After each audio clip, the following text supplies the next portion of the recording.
Going to the next level, which is this one right here, gateway and network. In order to do that, we need more wireless LAN, wired LAN, and wide area network technologies that are focusing on mobile communication techniques.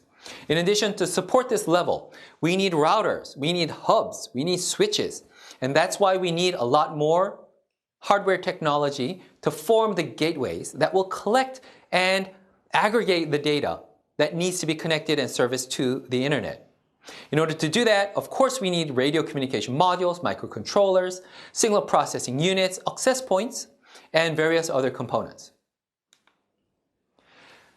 This must support massive volumes of IoT data produced by wireless sensors and smart devices.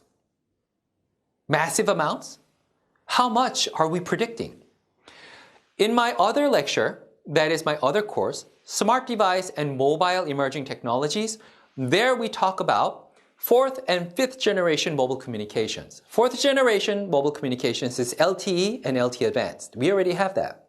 Fifth generation mobile communications is what's coming in the near future.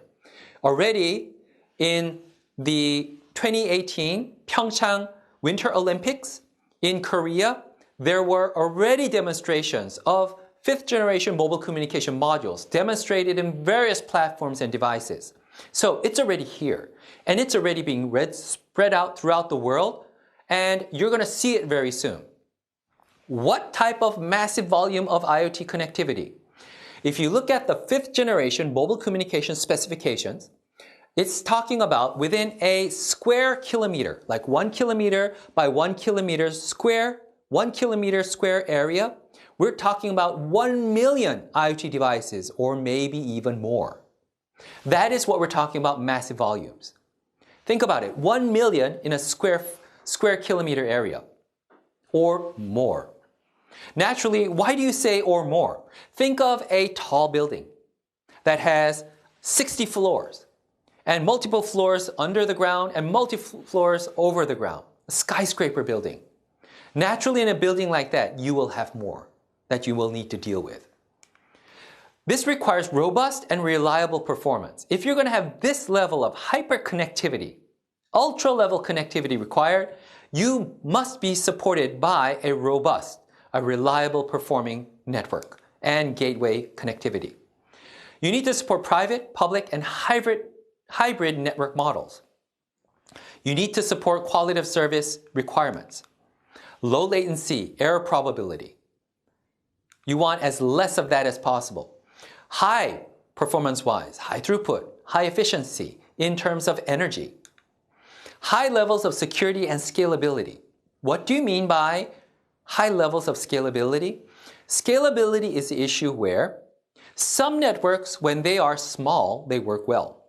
But when they become 10 times larger, 100 times larger, then they may not work, because their protocol is not scalable. The network management and operations are not scalable, meaning that when they grow, then the overall additional work that needs to be done becomes so burdening that it cannot operate well. In other words, when the network was small, in 1 second I got a result from the operation that I requested. But when I have 100 users using it at the same time, it takes minutes and hours to get a reply or get the results done. That is a result of not being scalable.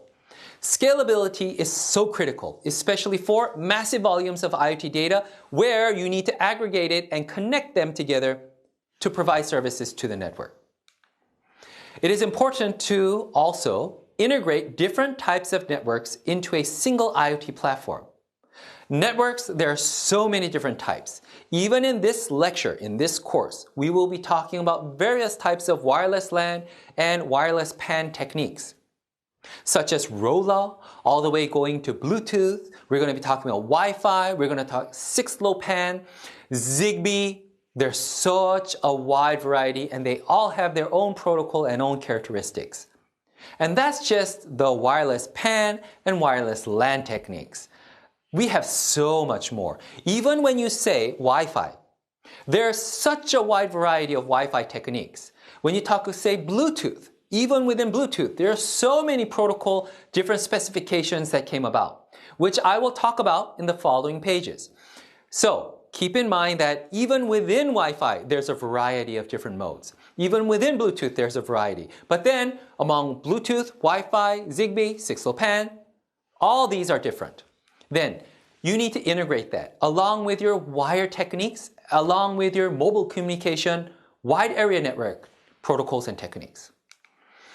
IoT sensors are aggregated with various types of protocols and heterogeneous networking techniques, and therefore you need to provide very capable, integrated, homogeneous, interoperable services. IoT networks need to be scalable. Once again, because of the massive structure, because of the massive domain of number of devices that will be operating within your domain of a network that you need to collect, aggregate, and provide gateway services to, provide network security services to, provide quality of service support, automatically scalability needs to be there.